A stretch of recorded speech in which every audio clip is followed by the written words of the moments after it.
Si par libre arbitre, on entend l'affirmation naïve que nous pouvons prendre une décision indépendamment de notre cerveau, alors les recherches actuelles sont assez claires sur le fait qu'il n'existe pas de libre arbitre.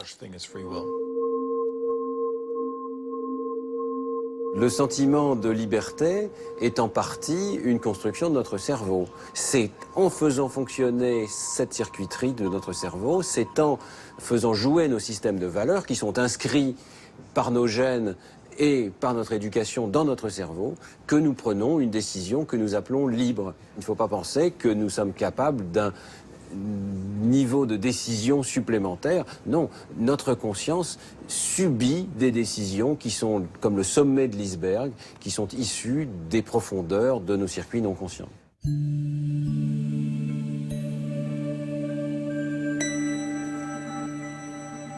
Il y a peut-être 90, 95, 98% de l'activité de notre cerveau qui n'est pas consciente.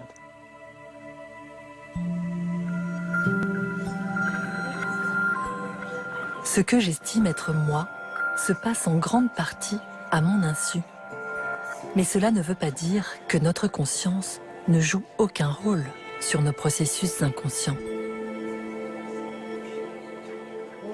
Notre cerveau est une machine biologique qui a ceci d'extraordinaire qu'il est transformé par sa propre activité.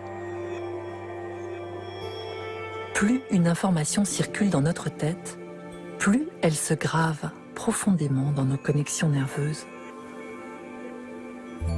Ces chemins non conscients sont le terreau sur lequel poussent nos pensées.